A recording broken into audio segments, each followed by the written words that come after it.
Bonjour à tous, salut Tony. Salut Max, on est de retour pour une recette sucrée. Et aujourd'hui, quel est le programme? Écoute, je te propose des sablés viennois qu'on appelle les spritz, que tu dois connaître, voilà, qui ont une partie chocolatée, une partie sablée. Honnêtement, le nom ne me dit rien, mais c'est vrai que... Oui, voilà, si tu les vois, tu sais, en forme de exact, W comme ça, voilà. c'est absolument. C'est vraiment, c'est délicieux, c'est des petits sablés vraiment qui passent, on va dire, crème. Il faudra du beurre fortement ramolli, 120 g environ, 160 g de farine, 60 g de sucre glace, un morceau de chocolat, 70 g à peu près, une pincée de sel, du sucre vanille. J'en ai sur le chocolat, du chocolat noir? Non, on a une petite préférence pour le chocolat noir. On va dire que le sablé est déjà un peu sucré. Voilà, c'est pour atténuer le sucre. On va pas rajouter encore du sucre et un blanc d'œuf pour terminer. Allez, on va commencer par blanchir donc le beurre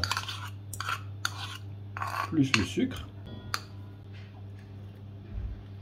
On va rajouter la petite pincée de sel et notre sucre vanille.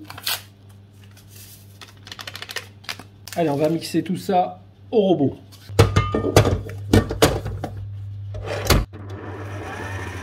Allez, deuxième partie, on rajoute le blanc et on repart pour un tour.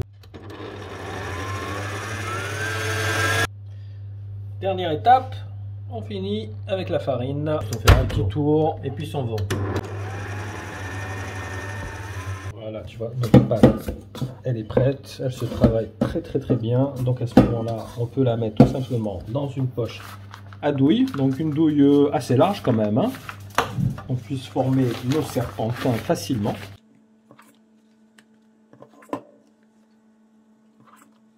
Allez, c'est parti.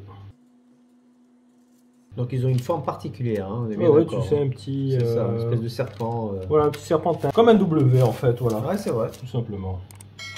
Je te laisse finir. Allez, à tout de suite.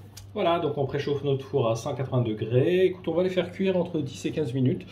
L'essentiel, c'est que les bords soient légèrement dorés. Tu vois, c'est un biscuit qui reste quand même assez blanc, hein. Il ne faut pas qu'il soit super cuit. Donc là, on se retrouve... voilà, d'ici 10-15 minutes à vérifier. Pour la décoration. Voilà, à finale. tout à l'heure. À tout à l'heure.